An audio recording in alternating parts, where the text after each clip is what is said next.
どうも、サタマスです。はい。今日は久しぶりに、また家で動画撮ってるんですけど、今日はなんと僕が高校生の時の、先生に来ていただきました。宮下先生です。はい、宮下です。よろしくお願いします。いやー、でもめっちゃ嬉しい。いや、教え子の YouTube で出れるっていうのは本当に教師冥利に尽きるっていう感じでめっちゃ嬉しいです。ありがとうございます。いえいえ、こちらこそありがとうございます。今これゴールデンウィーク中に撮ってるんですけど、日本から台湾に来ていただきました。はい。今回僕に会うために来たっていうわけじゃなくて、この後ね、今日まさに夜高尾に、お仕事で行かれるということで、はい。はい。今日ちょっと、本当は撮るつもりなかったんですけど、やっぱり撮ろうということで、はい、撮ることになりました。ありがとうございます。はい。じゃあちょっと簡単に宮下先生の自己紹介をお願いします。はい。まず名前は宮下、と言います。今現在は中高一貫校で働いてます。はい、高校教員ですね。で専門としては一応英語と中国語の免許を持ってるんですけど、教えてるのはグローバル教育、いわゆるいろんな社会の問題解決とか、そういうことを教えさせてもらいながら自分も勉強してるという感じですね。それってなんか今世の中で起きているグローバルな問題を取り上げて、それを一緒にこう考えていこうっていうような感じの授業になってるんですか？その授業の内容にもよるんだけれども、今すごい日本の教育もやっぱりいっぱい変わってきてて、いわゆる知識だけを授けるっていうのはもう終わってるんですね。結構ね、教員とか学校で教えてもらったことはみたいなことを言う方多いけど、今の学校はほんまに変わってるんですね、教え方がね。だからそういう社会問題とかを実際拾ってきて、それに対してどういうふうな行動をするかとか、あといわゆる社会企業とかソーシャルビジネスみたいなことを、いろんな方を呼んで生徒と一緒に学んだり、行動したりしてるっていう、そういうような感じかな。なるほど。なんか僕がちょうど17歳の時に、英語の先生っていう感じで高校に来て、もうそれ以来の付き合いみたいな感じになるんですけど、その時はあれですよね、英語をこう教えてくれててみたいな。で意外とちょっと普段からなんとなく高校で会うまで、その経歴というか歴史ってちょっと聞いてきたんですけど、改めてなんかこの動画自体は、台湾トークっていう台湾に縁のある人をこう呼んでトークするっていうような内容になってくるので、もちろん台湾に関係してるんで、ちょっとそこのお話をちょっとしてもらえると。ありがとうございます。もともとは、経歴を話したらいいのね。もともとは、私は実は教員じゃなくて、教師って実はなりたくない職業ナンバー3ぐらいに入ってたんですよ。自分ができない職業、医者と運転手と教師とですけど、で、その場でじゃあ何をやってたかというと、中国の少数民族が集まる地域で、日本語教師っていう仕事なんだけれども、実質はそこの学校の先生を育てたり、小学校のない地域に小学校を建てる活動というのをしていたかな。そこから、そこで少数民族の人とかちょっとこう話すと長くなるので、今日はちょっとやめときますね。ですごい痛い目あったんですね。人のために生きようと思って結構痛い目あって、これちょっともっと自分が人生経験しなあかんと思って日本に帰ってきて、ちょっと社会人っていうかね、いわゆる会社勤めがあって、でその後になんかでも会社勤めした後になんかこう日本の中高生の顔を見てたら、みんながみんなじゃないんだけど、なんかちょっと元気ない感じがしたよね。で結局その少数民族とか学校がない地域の子たちの方がめっちゃいい顔してて、でこれでちょっと日本の中高生と向き合ってみたいなというふうに考えて、でそこから教員免許そこから取ってで教員になったっていう感じかな。で教員に自分がなって2年目か、3年目だったかなにこの佐田君とそうなんですね。あったって感じ。じゃあ行ってた海外っていうのは、その社会人になってから中国のみ？いや、実質は中国と、あとオーストラリアでも3ヶ月だけ、それも学校関係で、やってました。中国自体はどれくらいいたんですか？中国はね、トータルで言うと、初めなんか大学時代にその、バレーボール留学と言ってもいいぐらい、北京で、まあ、半年間、もう毎日バレーボールをして、北京でなんか、そのちっちゃい大会、まあ、北京のある限られた大会だけど、5位になって、これまた長く喋るとまたもう喋れるんだけど、すごいいいチームだったんだけど、それで半年間過ごしたのが中国語の出会いとしては初めてで、そこから卒業した後に、なんかちょっとその時のマインドがなんかだいぶアホだったんだけど、なんか少数派になる体験をしたいみたいなのが、自分が一回マイノリティになってみたいなと思って、それだったら一番日本人がまあなんていうか、まあかっこ好きで一番批判されていると言われている地域に行ったろうと思って、で中国に行って、だからトータル3年ぐらいなのかな、はい、中国にいたのが3年。なるほど。実はあれなんですよ、出会いはまあ高校の先生っていう関係性なんですが、実は行ってる大学も一緒で、関西外国語大学。私に憧れてそれもちゃんと話すんですけど、北京、ちなみに北京語源大学ですか？北京語源大です。はい、で僕も北京語源大学っていう、で先生はバレエだったけど僕は音楽の大会に出て、っていう感じで歌ってたね歌っていろいろやってたんですけど、はいはいはい、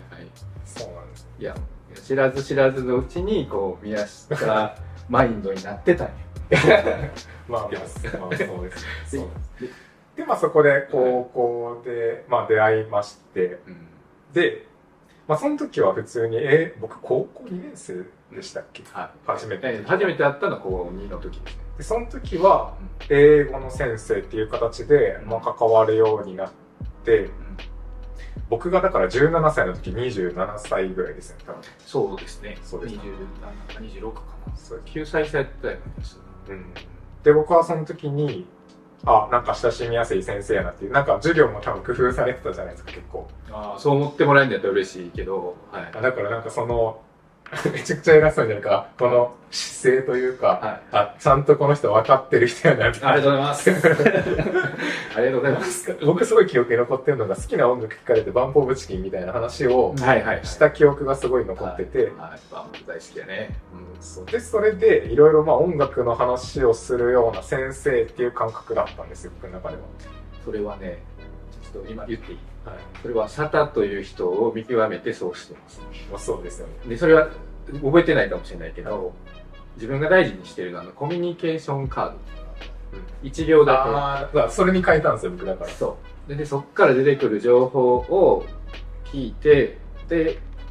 この生徒にはこういう話をしたいなっていうのを考えていたかな。でもまあ、サタ君はその中でも、なんか考え方がやっぱり面白そうやな、こいつはと思って、なんていうか、よく考えて生きてる子やな。で、興味はありましたね、その時から。それでまあ進路とかまあなんか決めることになるわけじゃないですか。で、僕はその時に音楽の道に進むべきか、でもなんか漠然と海外に行かないとみたいなのはあったので、どっちか悩んでたんですよ。で、その時に音楽は、まあ言ってしまえばその趣味でもできるし、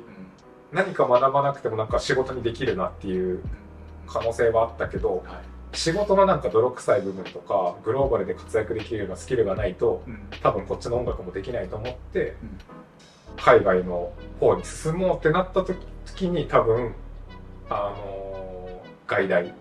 あれなんて言ったんですか、外大を目指そう。外大をそうだね、目指そう。維持でも全員受からせる会ですね。それになぜか僕が誘われたんでしたっけ？なんか僕声をかけられた記憶がすごいあるんです。それはどうなんやったかな、覚えてないけど、でも外大を目指したいっていう人を全員集めたはずだっ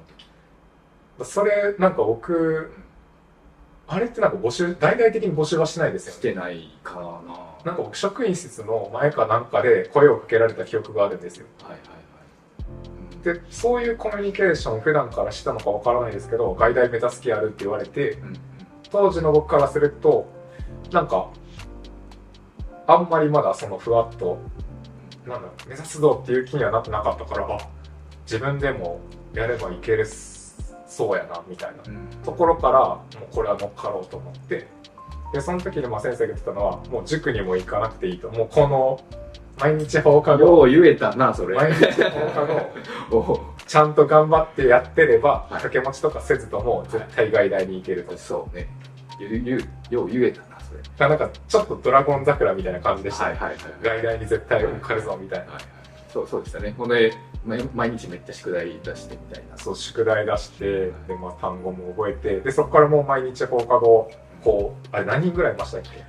？8人ぐらいですね。8人もいたかな。それぐらいだったと思います。で男性は最終的に僕一人になったのかな。いや男性はもう一人やったね。最初から一人でしたっけ？はい。そう、だから僕はなんか女子に囲まれながらずっと一人で黙々と勉強して、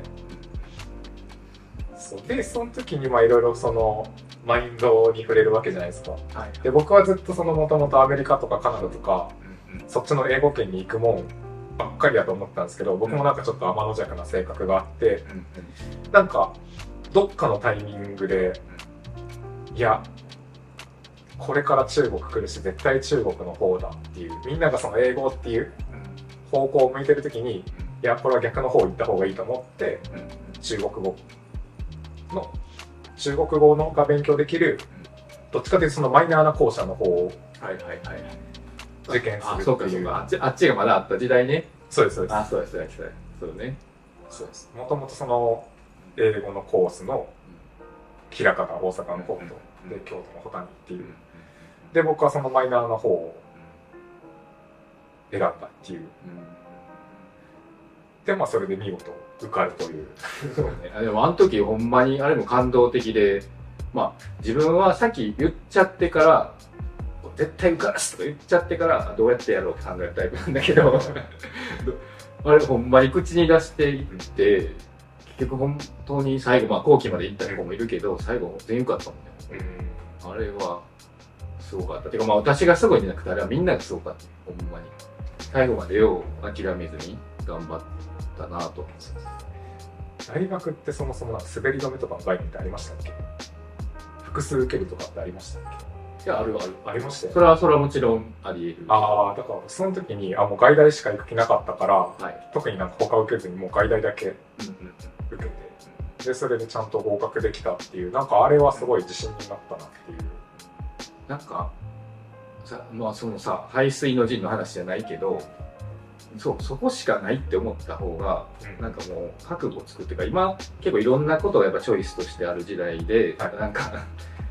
ある意味もうこれしかないって思ってる方が人って頑張れるんちゃうかなとは思いました。そうですね。なんか僕の性格の場合それしかできないっていうのはやっぱりあるんですけど、なんか一個一個やらないとっていう。就活も基本狙い撃ちみたいなのは。狙い撃ちっていうか掴み取りやもん。ここって決めたらすごかった。別に相手が採用してるかしてないか関係なしに採やったりするみたいな。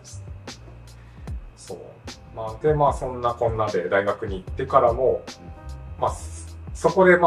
先輩後輩みたいな関係にもなりつつ、大体年に1回会ったりしつつっていう感じで、いや嬉しいね。お前やってくれるっていうのが嬉しいですね。関係性は続いていて、で僕が大学卒業前かにやっぱり僕もだから大学在学中に同じ中国の北京に留学していろいろと中国のことを知り、もうなんか私の道に入ってるなと思ったよ。もうマインドが中華圏になっちゃって、どうせならやっぱり中国行くと香港とか台湾もやっぱり自分の目で見ないとってなったので、台湾一周を初めて行った時にするって言った時にいろいろあれ台湾に行った話してないじゃないですか。ほんまや。台湾トークやのに。台湾トーク台湾つながってくるのが、そうですね。まずちょっと一個エピソード言っていいですか。サタが2011になるのかな、あれは。2011の時大学何年生？2年か3年、2年。でその時にちょうど震災があって、で電話かかってきたんですよね、佐田君からね。かかってきて、なんかもう外大でいっぱい留学生と友達になったんだけど、今回震災が起こって、で留学生が原発の問題とかね、心配でどんどん帰っていっちゃう。それでなんか俺何もできへんって言ってブワーって泣きながら電話かかってきていや何もできへんってそれはまあそうなんだけど、まあ、その気持ちがあるっていうのが自分はすごく嬉しくて、なんか自分の中で語学を通してなんかこう無心で人のためになる人を育てたいっていうのがあるんですよね。でなんか何もできへんとかで泣いてるやつってまあ言ったらもう泣かんでいいとこで泣いてるわけやからでもこのめっちゃ熱いなこの子はと思って、その時に初めて自分が外大に生かしたのがゴールと思ってなくて、その時に初めて自分がなんかこう、まあ、自分が教えたからそうなったとは思わないけれども、自分が教育者としてのなんか成功を感じましたね。あの時僕、大学でスピーキングパートナーっていう留学生とかもいろいろこう友達ができてるような状態で、であの時ってもうすごかったじゃないですか、いろいろ状況が。でその留学生が集まるラウンジとかで帰ってこいっていう国からこう出てくるわけじゃないですか。でみんなやっぱりせっかく来てのにみんなまたバラバラの国に帰って次も来れるかどうかわからない状況で泣いてる人たちとかがいて、この状況なんかちょっとあんまり感じたことのない、もうコントロールできない状況下でそれに従わないといけないみたいな、災害が起きたらこういうことになるんだっていう、でなんかそれにこう目の当たりにしてただただこうなんだろう、一旦こう驚いた感情のまま整理できずに電車に乗ってて、その時にちょうどそのスピーキングパートナーした留学生からすごい長文のメッセージを見た時になんかもうただこの状況に自分は何もできないんだってなった時に急にこの電車乗ってる最中ですよ、もう涙が止まらなくなってやばい笑うとこじゃないけどやばいこれは変人やと思われると思って、あかんこれはどっかで降りないとやばいってなって、で今のこのもう止まらないんですよ、この溢れ出る思いを誰かに防いでもらわないとってなって、かけて、で多分その時に僕が話すことによって多分いろいろ整理できたはずなんです。いやあれはサタが泣いてたところで言うのもなんだけど、あれはすごく嬉しかった、私にとって。語学とかで通していろんな人と出会ってそういうふうになんていうか、そういうふうに考えれるのが当たり前になってるっていうのを、こう人のために無心で働くっていうのが今も本当にそういう活動をしてるから本当に嬉しいんだけど、なんかそれが自分は教育者としてはすごく嬉しかった。で台湾か。台湾はですね、だから基本的にはその教育、私はその語学の免許を持ってますけど、やっぱ教えたいのは語学を通してさっきサタのような人を育てたいっていうのが、あるし、そういうのに少しでも関われたら嬉しいな、世界のなんかこう一歩でも進めれるっていうのがあって、でもともと中国語はそれで3年ぐらい働いてたんでできたんですけど、何か生徒たちに英語を使ってたけど、そのノンネイティブ同士の英語っていうのが圧倒的に多いわけじゃないですか、世の中ね。ノンネイティブ同士が一生懸命喋る英語を体験させてあげたいなっていうことと、でもう一つにはその学生同士が何か一つの目標に対して話し合って作り上げていくみたいな機会を作りたいなと思って、その当時は大学院に行ってたんですけど、大学院の先生から紹介を受けて、この台湾の高校生と日本の高校生と、その他アジアの高校生がいっぱいこう集まるワールドユースミーティングっていう、プレゼンテーション大会ですね。ノンネイティブ同士が集まる英語のプレゼンテーション大会を運営することになって、それが、夏は日本で冬は台湾で行われるみたいな、そういう大会だったので、そこから台湾に行こうとなって、で大学院中台中の方にも半年ぐらい研究で行かせてもらって、住んでたんですよ、台湾。でそれが半年間住んでたっていうことと、そのワールドユースミーティング、アジアンスチューデントエクスチェンジプログラムってこっちでは言うんですけど、台湾では言うんですけど、それにもう12年ぐらい関わっているので、そこから毎年台湾には、来させてもらっております。そうですね。そういうのもあって僕がその台湾一周初めてするっていう時に、お金もそんなにないから、相談させてもらったら、ちょうど台湾にいる方たちを紹介してもらって家泊まらせてもらったりとか、あと実際その台中のところでジンギダーシュとかもいろいろこう案内してもらったりとか、で高尾だったらもう先生にも会いに行ったりとか、コネクションがそうそう。いやでもあれもでもなんだかんだでお前あれやね、いろんな人に止めてもらって、いや止めてもらったし会ってもらったしすごいパワーやな。でその高尾の先生も生徒紹介してくれて一緒に高尾を案内してもらったりして、そうそう、人のいや人脈ってやっぱ最強やね。なんか意味のあるつながりというか、それで僕も台湾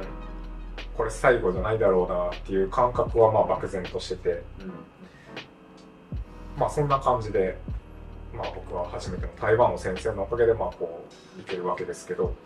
でそこから僕は、そういう思いもありつつ一旦東京で就職して、そこからもう多分そんな会ってなかったんですよ、多分忙しくて。ただ僕がその東京の会社を辞めるタイミングとかでまた、ここ最近ここ数年また年に1回ぐらい会うような感じになって、でそこでさっきのベイセルで僕がカメラマンとしてこう一緒に同行させてもらって、その高校生の様子を、自分のその YouTube 上のブログっていう形ですけどこう撮影させてもらってっていう経験を得て、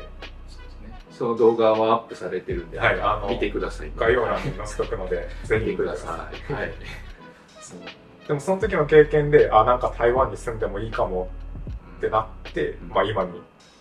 至るわけですけど、そんな感じで、言ってしまえば僕のその海外をなんていうのかな、グローバルな方向に進んだ、きっかけの先生ではありますね。アジアに引き込んだっていう意味では、結構感じてますね、責任は。いやもうあの時なんかもう時代としてはまだまだなんかとにかく英語圏やみたいな風潮あったけど、いやアジアやって言ってたから私はアジアです。なんかあとやっぱり大学入っても英語は勉強してたんですよ。ただで、結局直前までその英語圏には行きたいなと思ってたんですけど、当時の中国ってやっぱり今みたいな、なんかそのなんていうの、今みたいな報道のされ方じゃなくて、どっちかっていうとパクリ問題だったり、なんか道徳観倫理観をこうなんていうのかな、ネガティブに報道されるような、でそれに対して僕も嫌悪感を抱いていた時っていうのはあって、ただホタニの校舎って中国人の留学生いっぱいいるじゃないですか。で彼らもで北京でできた友達もいるし、実際仲のいい友達もいた時に、いやいやそもそもなんか実際に見てないのにこのマスメディアの報道を鵜呑みにしてなんかそんな悪口言い始めたらいよいよこれしょうもない大人になるなっていう、そうですね、その退屈な大人にはなりたくないっていう気持ちから、もうこれは行こう、短期でもいいから行こうっていう、それで行ったっていう。それが第一ですよねって思うんですけど、なんかもう今はね多分そういう時代じゃないんだけど、なんかその時の日本というか風潮としてなんかこう西洋圏には自分たちはなんか劣等感感じてて、アジア圏にはなんか優越感感じてるみたいな人が多かったんですよね。だけど実際そのアジアの人たちのこう生き方とかなんかね、っていうかな、その自分は最近心の温度って言葉が好きなんだけど、心の温度がすごい高い人がすごい多かったから、これからやっぱアジアのこのパワーは絶対来るなと思っていたし、で、自分もさっき少数民族の地域に行ったっていうで、日本人が本当に一番こう言っていいと思うんだけど、旧満州国歴史的にはこう日本人がやっぱすごく憎まれる地域に、なんかその時自分もほんまにマインドがちょっと逆にそういう場所行ってみようみたいな感じで行ったけど、まあ、もちろんねたまにそういう話される時はあったんだけど、めちゃくちゃ人はもう「お前勇気あるやっちゃうな」みたいな感じで「来我家一起吃饭」みたいな感じでもうすごいよくしてもらったよね。やっぱだからそれを、自分はその人に言われて、その一起吃飯って言われた人にすごい感謝してありがとうございます、何かで返しますと日本帰ったら、ほんならいやそれはいいんだと、それよりもお前が日本帰ったら中国人の人たちはこんな人やってことを伝えてくれって言われたよね。でなんでかって自分も日本に行った時すごい優しくしてもらった、でそれをその返す対象として自分を一応反してくれたって言ってて、で自分は日本帰ったらそれを伝えてくれって言われたから、張さんとの約束もやっぱあって感じだね。だからそういうアジアのことをやっぱみんな学んでほしいなっていう気持ちは、そうですね。やっぱどうしても海外行くと主語がでかくなりがちじゃないですか。日本は台湾は中国はみたいな。ただまあなんていうのかな、まあもちろんその国単体での文化だったり考え方だったりそういうのはあるんですけど、まあでもやっぱり一人間としてそうね、まあ話せるのが一番いいです。地球美って言ってた、そうですね。我们是地球美。だからなんかそうね、その主語が大きくなるのがダメですよね。だからそのASEP僕とかも同行させてもらった時に、はい、僕の場合は高校生の時に僕もだからあれですね、小学生の時かな、オーストラリアのメルボルンから来た留学生の人たちと関わって、なんかあんまりその海外に対する偏見じゃないですけど、そういうのって元からもうあんまり持たなかったんですけど、ただなんかASEPで高校生の人たちが異なる国の人たちと議論して、で多分最初はいろいろあるじゃないですか、喧嘩とかも実際したりとか、でもだんだんその一つの目標に対して努力して、最終的にはまあなんかみんなハグしながら泣けるっていう、なんか経験を若い時にできてるっていうのはすごい、いや財産だと思いますよ。そう信じてやってますけど、そこのなんていうかな、一つのなんていうか、今って教育の風潮としてはいろんな多様性とか言われてて、それぞれが違うみたいなんで終わらせようとしてるんだけど、でも実際そうじゃないやんか。何か一つにまとめていかなあかんことが社会に入ったら多いわけで、意見が違ってもじゃあどうしようかって考えないといけない。でその時にこういろんなジレンマとか、まあなんかね、意見の合わせ方とかで、そのウィンウィンに持っていくっていうのはすごく難しい。だからそのASEPで自分は大事にしてたのは、いろいろ意見違っても最後一つのプレゼンっていうタスクに持っていかないといけないじゃないですか。だから相手がどう思ってるかとかもちゃんと聞かないとダメだし、自分たちがどう思ってるかも伝えないとあかんし、しかもノンネイティブ、お互いノンネイティブの英語で相手に分かりやすく伝えていくっていうことを、まあ、共同ですよね。共同で何か作り上げるっていうところにやっぱりすごく意味があって、その経験をした子たちはやっぱり将来なんていうか、単純にその海外の人競合相手って考えずに共同でできる人って考えてくれたら、もう自分は教育者としては、はい、成功したかなと思った。でも佐田君を見たら、はい、もう自分は、はい、もう佐田君に対する教師としての自分はもう完結しました。今は佐田君が教師です、私。教えていただいてます。はい、ありがとうございます。助け合いは大事ですよね。なんか一緒に新しいものを作ろうっていうのが大事な。なんかこう、まあそういう違いと違いで、お互い妥協でもないね。妥協じゃなくて違いと違いで新しいものができるみたいな。それを高校生の時に感じれるかどうかっていうのが大事。なんかそういう経験若い時にできればもちろんいいと思うんですけど、なんかそういう経験をせずに、例えばもう社会人になって30代になってっっていう人たちって結構多いと思うんですよ。はい、で、急にグローバルの波にさらされて、英語勉強しなきゃとか、中国語勉強しなきゃっていう、はい、まあ僕みたいな状況ですよね。はい、まあなんかそういう人たちって結構いっぱいいると思ってて、で、そういう人たちって語学云々より、そもそもなんかそういうところに入っていきづらいじゃないですか。そうね。ただでさえ日本人ってやっぱこう、日本人同士でいること多かったりしたときに、で、やっぱりその語学っていうのは間違いなく壁だとは思うんですよ。で、なんか、まあ、ここはちょっとこの語学のプロとしてお聞きしたいところでもあるんですけど、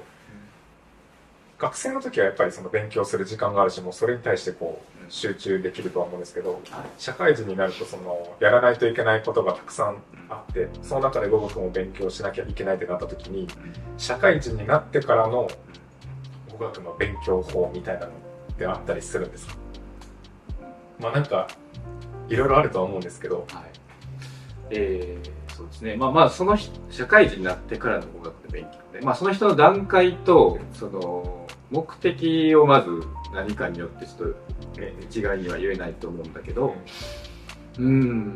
っと専門家らしいことを言うなら、語学を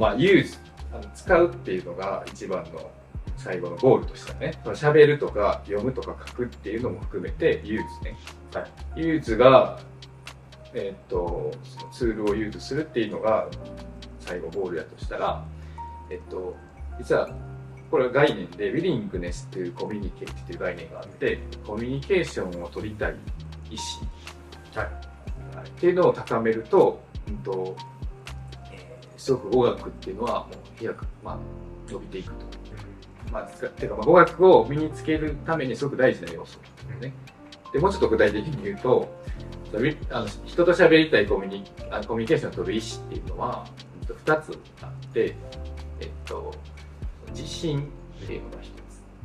自信があるかないかでコミュニケーションを取りたいか取りたくないかっていうのがあるんですよ。でもう1つはその人と話したいかっ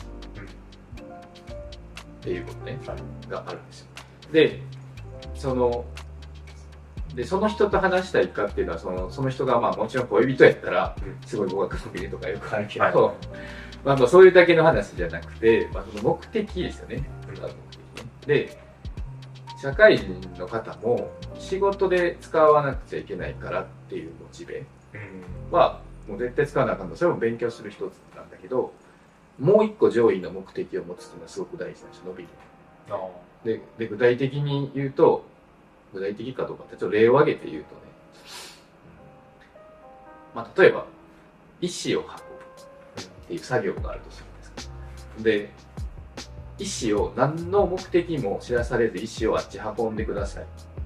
あっち運んでくださいって、これ地獄ですね。もうずっと、もう何の意味があんねんこれみたいなでやってたら、これはもう石を運ぶっていうのはやめたくなる。で、この石を運ぶのは家を建てるためですよって言われました。なら、家建てるためやったらちょっとなんとか運んでみようと。で、これがいわゆる社会人の人が言う仕事で使うっていうレベルなんですね。なんか目的。でそれはそれで頑張れるんだけど、さらに上位ってどういうことかというと、この石は、例えばね、この石は、ここに例えば、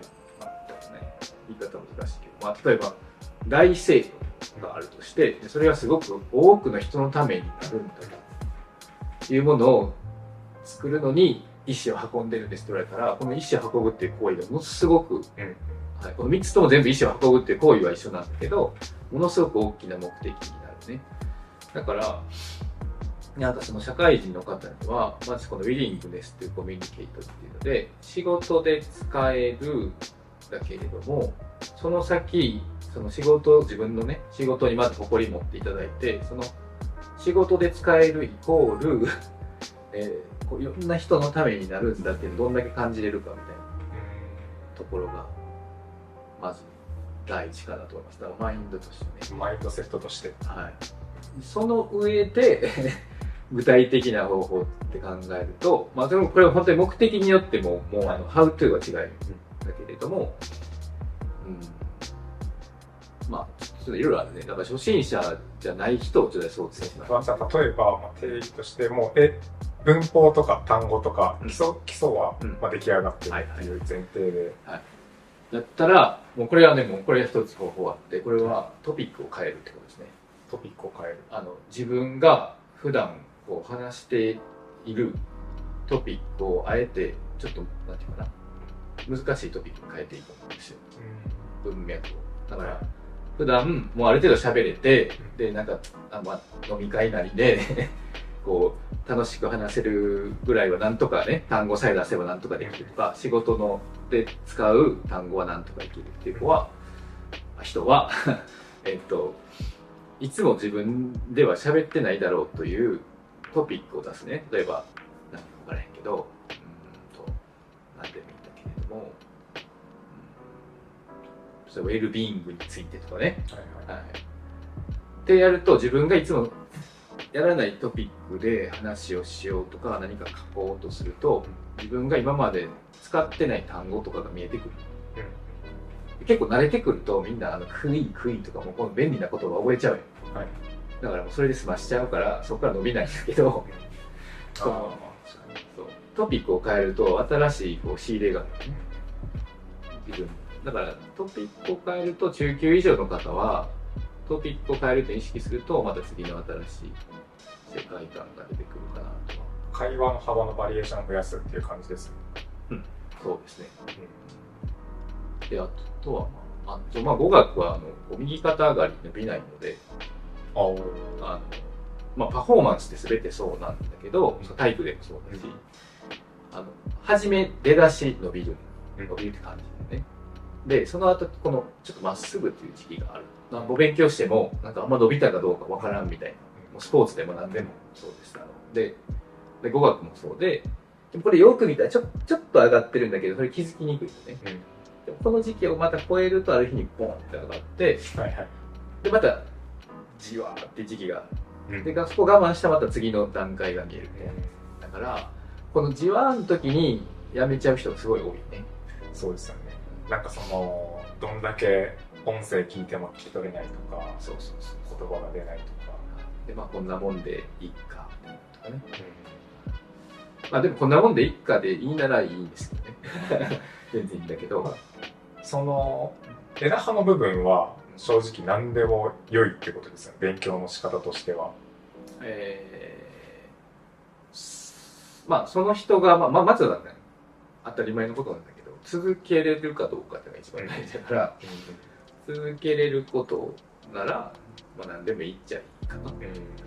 あとはもうこれも皆さんやってらっしゃると思うんですけど、新しいフレーズ、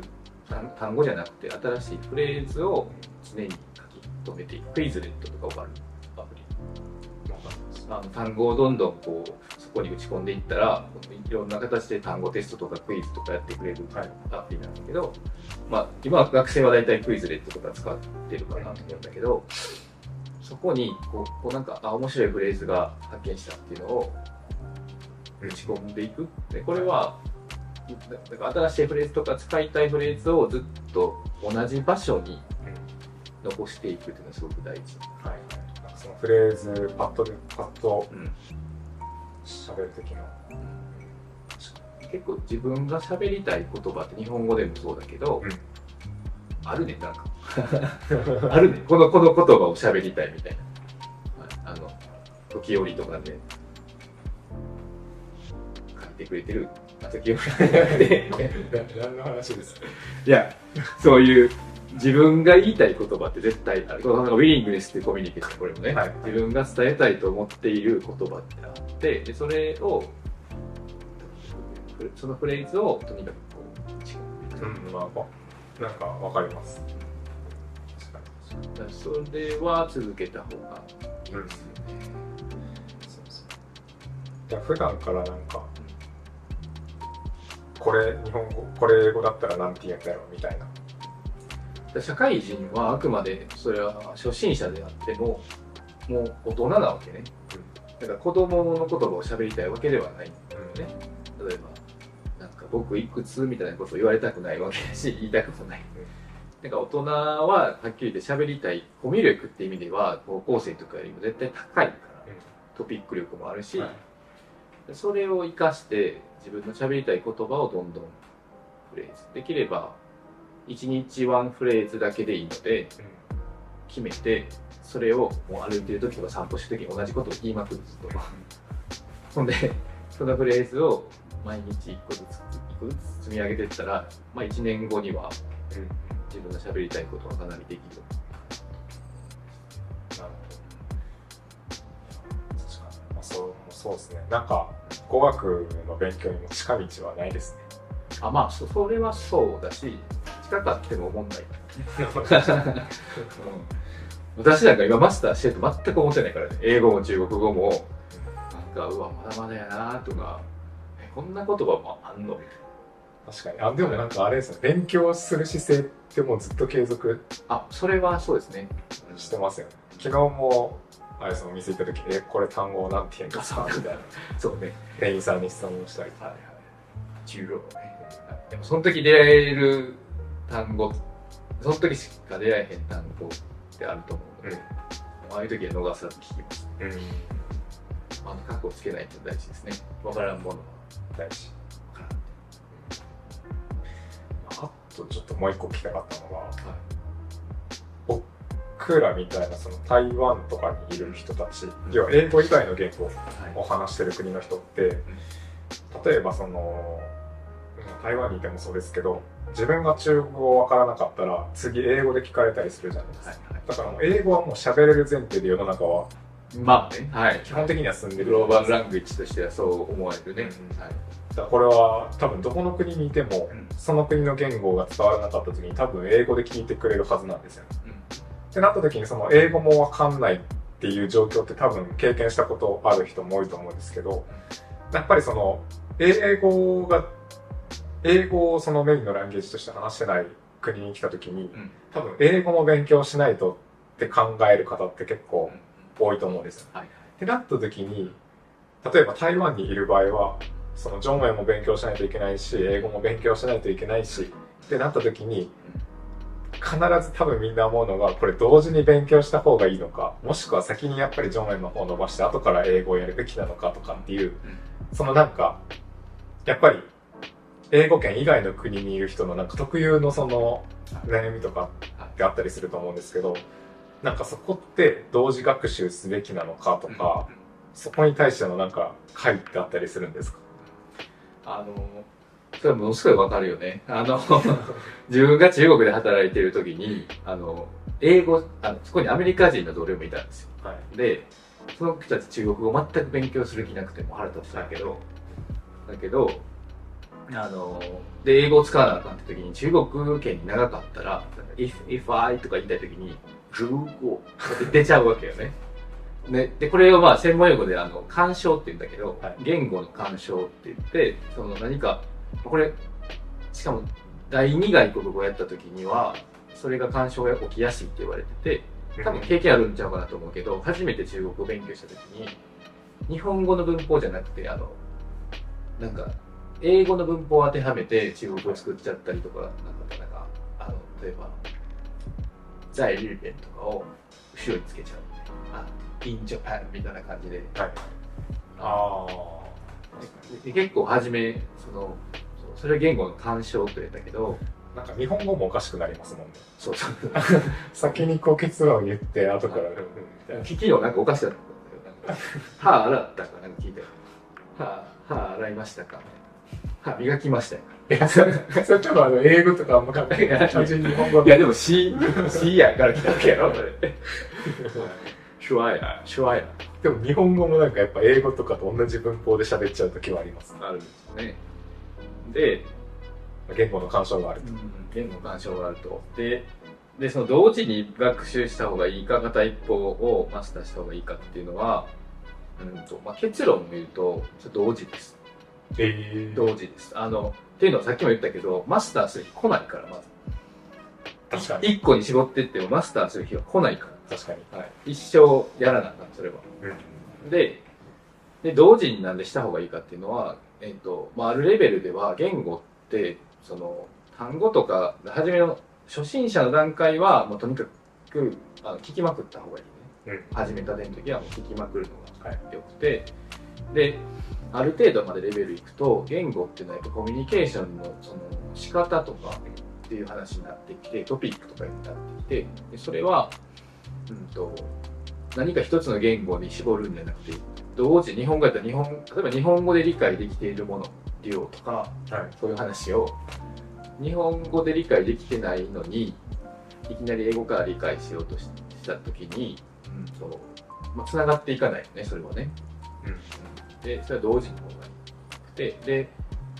その干渉が起きるっていうのは、ちょっとこれは言語学的な話だけど、干渉が起きるっていうのは脳の中の引き出しが同じところにあると。もうちょっと言うと、英語と中国語が外国語っていうジャンルでしまっちゃってるはずだ。外国語だから、if I go to みたいな話をするときに、ルゴ語ってなっちゃうのは、外国語って引き出しを同じところにしまってるから。でそれを分けようと思ったら、例えば中国語を英語で勉強するとか、英語を中国語で勉強するとかっていう時間を入れることなんです。それ入れると脳が単数を変えてくれる。難しいですね、その環境。難しいけど、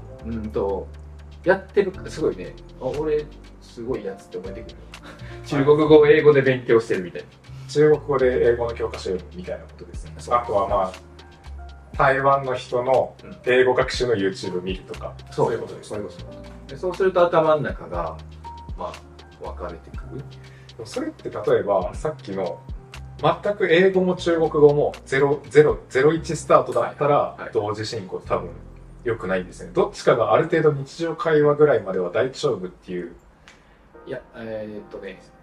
全くゼロやったらそれ同時にしてるのが単純に非効率っていうだけの話だと思うんだけど、語学はコツコツちょっとずつやるよりもある時期にもう一気に固めてやった方がいいと。でその成功者、言語を身につけた人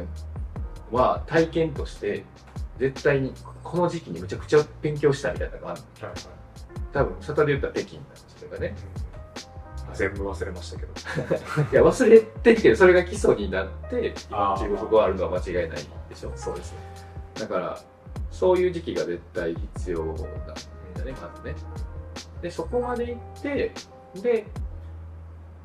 ですね。でそこまで行ってじゃあよくこれも聞かれるんだけど、中国語とかやりやとかインドネシア語とか今いいのとか言うんだけど。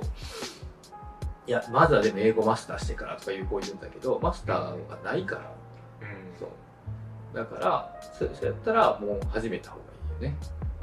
だからある一定の力までは一気に片一歩をやった方がもちろんいいけれども、こっちが完璧にできるようになってから次の第二外国語を手出そうみたいな発想はやめた方がいいです。なんかそこってある程度勉強する言語の文法とかは、文法順とかは一緒の方が勉強しやすいかしにくいかぐらいの問題か。いやでもね、逆に一緒すぎる方がお前さっき言ってた干渉がめっちゃ起こるんですよ。自分ドイツ語をやってたんだけど、外大の時に、でドイツ語の読み方をずっとやってたら、なんかね英語の読み方わからなくなってくる。ミュージックが言えなくてもうずっとミュージックになっちゃったことがあって、近い方が結構難しいね、そこを分けるのがね。そういうので言うとやっぱ漢字と英語っていう全く異なるジャンルは逆に勉強しやすいのかもしれないだと思いますね。なるほど。漢字はそうですね。だけどなんかまずはこっちやろうみたいな発想はやめた方がいい。特にもう住まれてる方はね、その英語圏じゃない場所に住まれてる方は、生活の中でその使われてる言葉があって、でそこで英語を使わなくなっちゃうと、さっき言ってた言語干渉っていうのが起きちゃうから、もう英語がもう喋るのがそこの現地語になっちゃうみたいな感じになるから、そうですね。だからそこの言語を使いながら英語を学ぶとかっていうのが大事で、その時にできるだけさっき言ったように、仕事で使うっていうのも一つ高いモチベーションだけど、さらになんかこう人のこれがやることで人のためになるんだみたいな目的を作って、で、まあ、ピアラーニングとか言うんだけど、はい、仲間がいることでね、簡単に言ったら。それを一緒にやろうという仲間を作るっていうのはめちゃくちゃ大事。それ、何事も大事な気がする。一人じゃ続かないですよね、なかなか。そうなんですよ。続かないし、なんか目的意識が自分のためだけになっているって矢印引いてる人と、人のためっていうのを測っちゃうと、またもう一個、ウィリングネスっていうコミュニケート、はい、モチベーションが一個上がるんで。そう、確かにあるかも。なんか、この第二言語の国にいた時に、英語を勉強しなきゃってなるんですけど、やっぱり多分目的意識が足りないから、結果やっぱやらないっていう風になりがちなので、まあ、やっぱりそこの目的を何にするか。それをできるだけ、なんかちょっと先生らしいことを言っちゃうけど、できるだけこうね、なんか偉大な目標にした方がいい。さっき言ってたその家を建てるっていうの、石運ぶ理由が家を建てるって、まだこれ自分のためなんだけど、この石を運ぶのはみんなが救われる場所を作ってるんだみたいなレベルのそれ意外と難しい気がする。なんかそれって具体的にじゃない、より具体的にとか、みたいなことですか？より例えばまあ仕事で使いたいっていうのをより具体的にして、いやこの人とちゃんと議論できるような関係性になりたいからなったら、その先にどんな世界が作れるかみたいな感じで、もうだいぶ深い話やけどなんか理想像というか、その自分が喋れる自分がいたら仕事ができるようになるっていうとこの先にもう一個、それができる自分がいて、その議論ができる結果こうなるみたいなそうだねを作れたら最後次どうなるか。いや、もうそれやり方論はいろいろあるよ。ハウトゥーは。まあそうですね。そういうのが欲しいと思ってる方もいると思うんですけど、ハウトゥーはもういろいろ転がってますから、YouTube に。そう思います。ま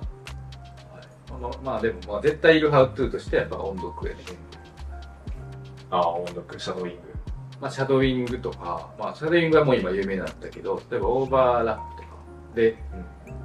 で、あとは読むっていう作業はね、これもうめっちゃ簡単なチップやけど、一つ。文字を読むときに、声出すときね、このまま、我喜欢吃什么とかいうのを、このまま読むんじゃなくて、1回目で見て、前を見て読む。ちゃんと自分がその、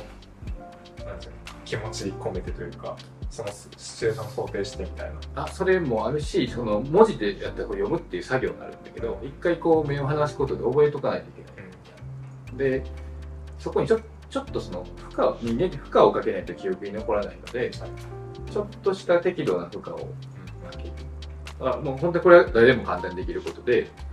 ちょっと音読しなきゃなと思う時に、こうやって読むんじゃなくて、ここに書いてあるのが、对不起、就完了吗みたいなね、ごめんね、済むと思ってんのかみたいなフレーズが当たってたら、なんか、ここで对不起、就完了吗っていうんじゃなくて、一回对不起、就完了吗をこう見て、对不起、就完了吗っていう感じでやる。だから、負荷をちょっと入れるっていうのは絶対大事かな。なんかそれ例えば、映画とか見てて、ここのフレーズを覚えたいっていうのがあれば同じようなことでもできそうです。そうですね。そう書き留めたやつをただ単にこうやって覚える人いるけど、それでうまくいく人はそれでいいんだけど、基本名をちょっと話して音読するのがいいと思います。この辺はただこれもでもほんまに専門家として語りますけど、アプティテュードっていうのがあって適性っていうのがあるのね、その人の。だからこの人は耳から入れた方が入るっていう人と、この人はだから結構喋りまくったらいいや語学はみたいな、間違っても喋りまくったらいいんやでっていう人は、それそれにハマった人なの。だけどそうじゃない人もいて、いる。だから結構人間ってみんなそれぞれ持っているその能力って違うのよ。だから耳から入ればいい人もいれば、文字から入った方が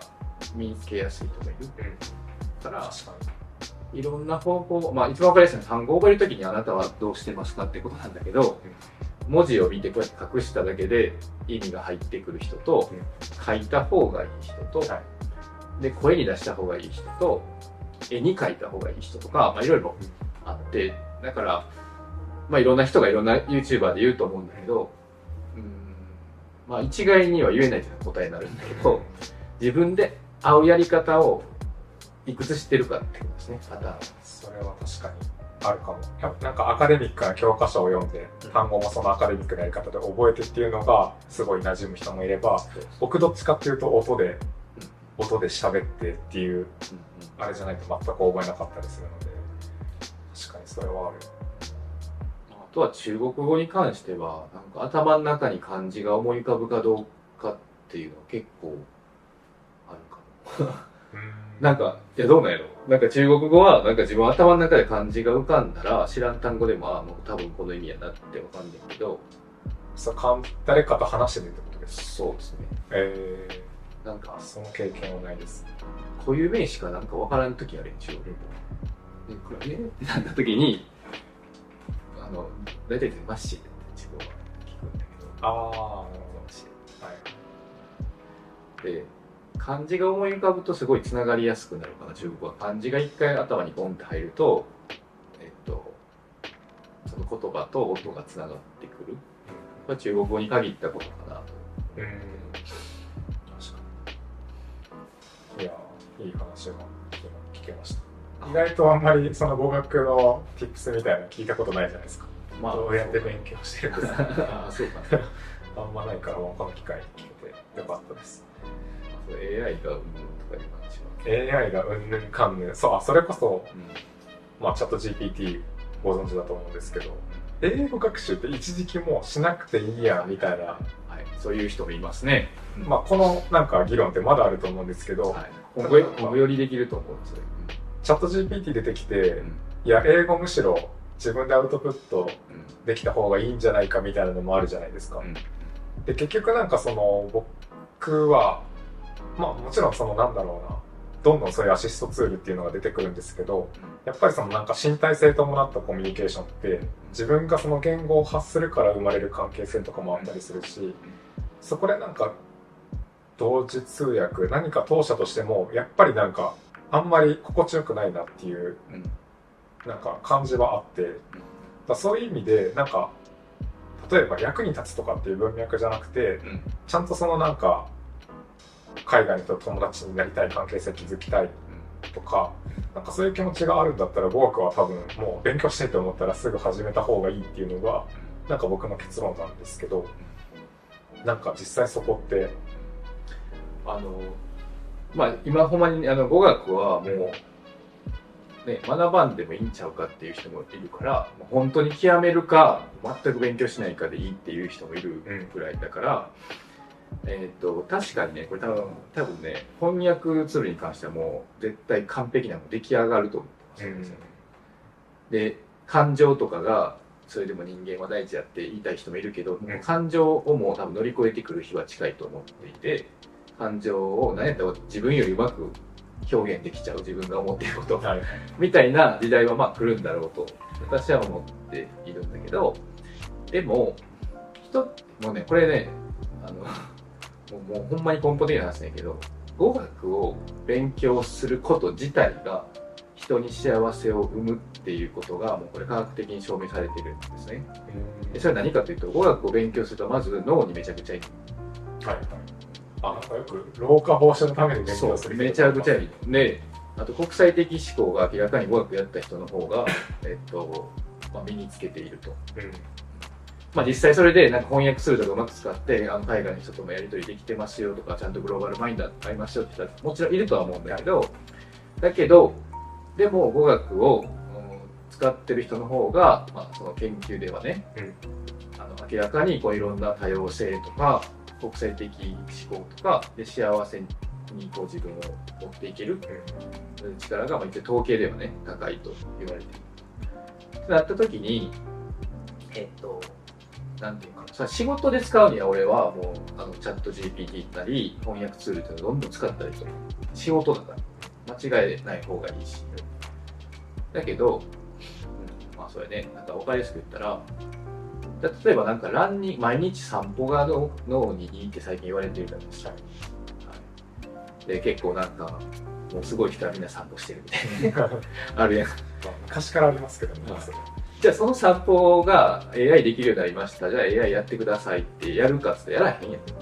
それ何のためにやってるんかが違うから。で、それと一緒やと思ってて、語学ね。一緒の状態になると思ってて、語学をすること自体が人に幸せを作ってくれたり、脳を良くしてくれるんだったら、それは自分がやらないと意味がない。で、それは、なんていうかな。例えば仕事、東京に出張行くのに、歩いて行きますって言って、それはバカね。はい、それはもう電車使おうよ。もう電車は AI って意味だ。それはもう電車使って早く着きましょうよ。だから仕事で何かやるときはもうそれで使ったらいいとは思うんだけれども、じゃあ、今散歩してる理由とか、今ランニングをしてる理由は何なのかって考えたときに、それも自分のためにやっています。その方が気持ちいいから。考えたら、それは自分でやったらいいんじゃないの？で、語学って、これは本当に多分語学をちょっとでもやったことある人みんな感じてると思うんだけど、それを使って人と話すだけでめっちゃなんか楽しい。確かに。いや、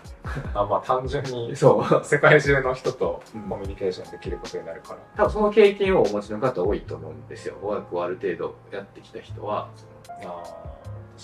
その根本で、それを AI がやってくれることを期待するかって絶対しないと思う。もう先の話じゃないけど、確かにその AI を介すことによって幸福感が生まれるかっていうとそうじゃないですかね。そうだ。便利だけど、確かにだってランニング自分が一生懸命マラソン目指してるって人に ある AI で人工知能ロボットができたとして、それが 42.195 キロ走ってくれるから、じゃあ走って、はい、42.195 キロいけたらすごくってならへんよって。まあ、それをレースとかじゃない限りそれが補助してくれるものが出てきたとしてもそれは使わないです。使わないよ。だって自分が鍛えたいなり鍛えたいし満足感得るためにやってることやのに、それを AI にさせて、いきなり車で 42.195 キロ車でずっとしましたゴールって言っても何も他の人より早かったでしょとかやっても別に何にも満足感ってない。いや、それ確かに納得感めちゃくちゃある。だから単純に自分を幸せにするっていう意味で語学は自分でやれば、いやそうですよね。言語を確かに通じた瞬間の感動みたいなのはありますね。あるそれを知らない人がいるとしたらもう人生がもう確かにな、多分ね、なんかだいぶ損してるかなって思っちゃうよね。まあ知ってる人と知らない人だと、まあそういう楽しみもあるというか、なんかそれこそまあ僕が言語を話せてよかったなと思ったのは、その上手い下手っていうよりかは、なんかその北京にいた時に、そのアフリカの人たちとかアメリカの人たち、中国の人たちもそうなんですけど、そういうのみんなでそのご飯食べに行ったことがあって、でみんなそれぞれのエピソードを話していくんですよ。いや俺はこういう経験をしてて、でまあそのアフリカの人とかもインドの人とかもいろいろ話してて、でお前はどうなんだよみたいな。あるね。まさか送られるみたいなさ、そうそうなんかエピソードあるだろう。面白い話の一つや二つみたいな。いやでもいいよ、そんなないからもう次々ってやっちゃうわけですよ。そんな英語も上手くないし、いやここはお前に話させるみたいな。でまあ無理やり話させて、で僕もじゃあもう高校の時のエピソードでちょっと話すわけですよ、拙い英語で。とみんなこう聞いてくれるんですよ、拙い英語で。でそれでなんかその英語を喋ってきた時に、なんかそのまあ今でも覚えてるんですけど、多分アフリカのその黒人の人がお前いいエピソード持ってんじゃんみたいな感じでこう笑ってくるわけです。その時になんかあんまその自分が下手だとか面白くない話だからとか気にしなくていいんだみたいな、そのなんか受け入れてくれた感とか、なんだこういうことならもっと自分の言葉でもっと喋っていこうっていう、なんかそれってあんま日本ではなかった感覚だし、その時に初めてちゃんと勉強しようみたいな。だから単純に幸せを感じるのに、語学を勉強したら絶対人生楽しみが増える、そのレベルでいいんじゃないかなと思うんだけど、確かにだから仕事とかやっぱ早くなんか仕上げなあかんとか正確に仕上げなあかんっていう場合はどんどんツールとして翻訳にも使ったらいいし、それ目的が違うからね。はいはい、確かに。だけどさっきの今のエピソードでも、例えば今からなんか今おもろいエピソード出せへんから AI がおもろいエピソード出してくれます、みんな聞いてくださいって言って全然それはさ、それは違うってなります、幸せになる道ではないよ。そうそうそう。確かに自分の言葉で発するからこそ意味があるというか。そう、なんか語学は、これは多くの人が言ってると思うんだけど、結構やっていく人は語学は趣味にされるんだし、なんか自分を楽しませる一つの、趣味です。確かになんか最初のその語学を学ぶ判断基準が役に立つか立たないかみたいなところで始めるから、なんかちょっとおかしなことになっちゃうんですけど、単純にそうやってみたらそういうこと楽しいよみたいなことですよね。幸せにする方向性としては自分でやった方がいいよっていう話かな。だから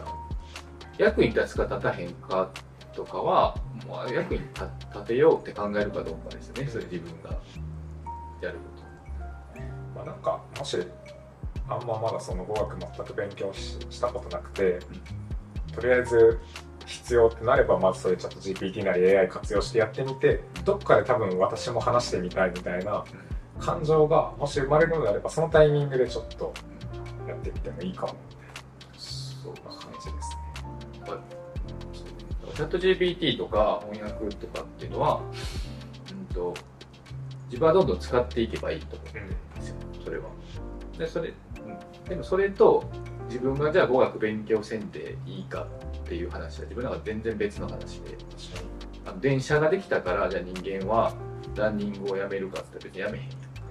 ん。電車とか車とか飛行機があるけど、そうですね、今人間は散歩とかランニングを未だにしようとしてるのは、それは楽しみを作ろうとしてるんだし、42.195 キロをわざわざね車で行った分やのにそれをわざわざ走って何かを感じたいと思ってたら、それは自分の満足感とか幸せを感じるために皆さんやられてる、だから、そこを AI にやってもらおうなんて発想が生まれるはずがない。いや、その話はなんかすごい腹落ちしました。はい、そんな感じですね。結構今どれぐらい喋ったんですか？結構話した感じは。高尾間に合うかな。これから新幹線に乗って、高尾に行かれるということで、なんか他なんか話しておきたいこととか、もうなんか僕はだいぶ話すと思うんですけど、あとはやっぱり、語学を今何らかしらで今この片方のチャンネルはそういうグローバルな展開で活躍されている方多いのかな。わからないけど、でも少なからず、その台湾とか海外に興味を持ってくれてる人が見てくれてるはずです。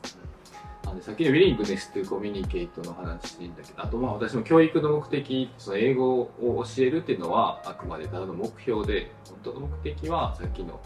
タタ君がね叶えてくれてるような人のために無心で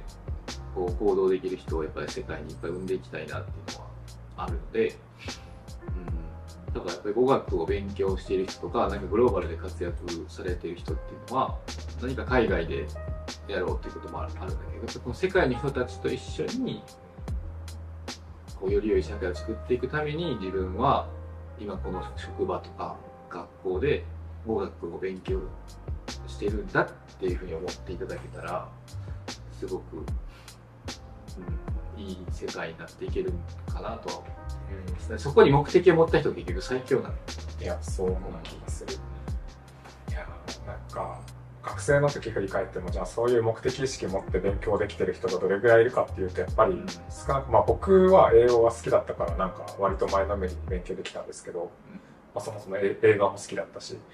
ただやっぱりやらされてる感っていうのがあるじゃないですか。だからその学生の頃からその言語に対しての辛さとか通じなかったことの辛さ、勉強しなきゃみたいな経験を得てから目的意識持って勉強できるってやっぱすごい強いなっていう。その目的が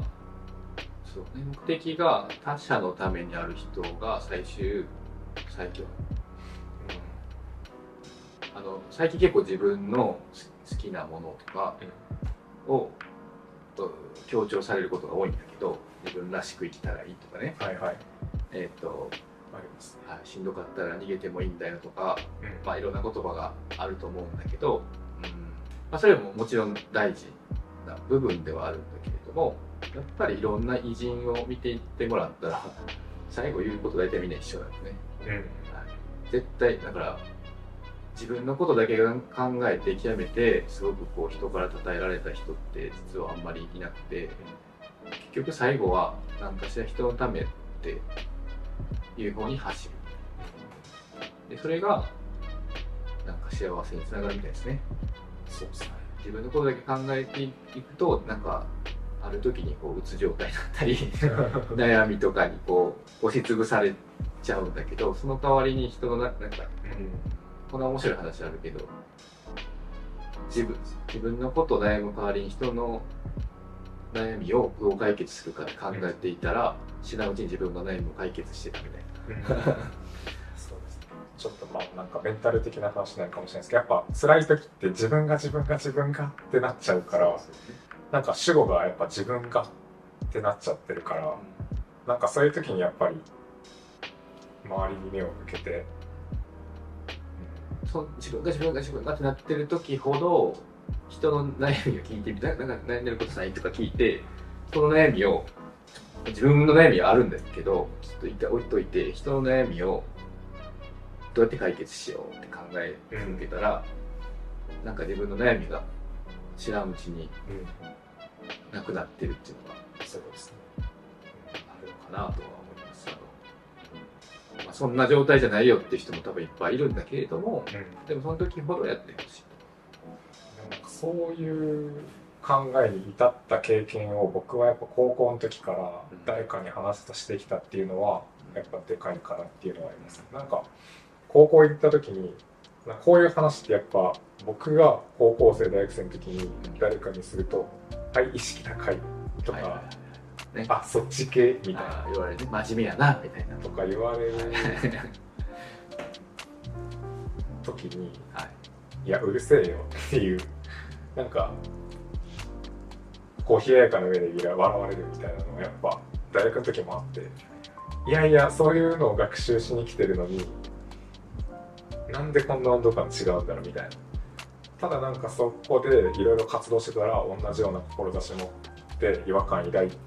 きつつ頑張ってる人たちと出会って、でなんか今もそういう人たちを見ながらちょっと頑張らないとと思ったりもするから、なんかまあ間違ってなかったなっていうのもあるし、なんか未だにちょっとこう前向きにもっとこう人に貢献していきたいなっていう、僕は顕著にやっぱ悩み乗り越えられそうですね。まあね、そんな感じでちょっと今日は締めたいと思いますが、まあこんな感じでですね、まあ僕の高校の先生が出るっていうのは初めてだったと思うんですけど、とても嬉しいです。まあこんな感じで、まあ過去のその時の ASEP の時とかの実は過去の動画に 2,3 回ぐらいは出てくれてたりもしますし、その時の Vlog も見ていただけたらなんか今の話とか活動とかっていうのがより分かるのかなと思います。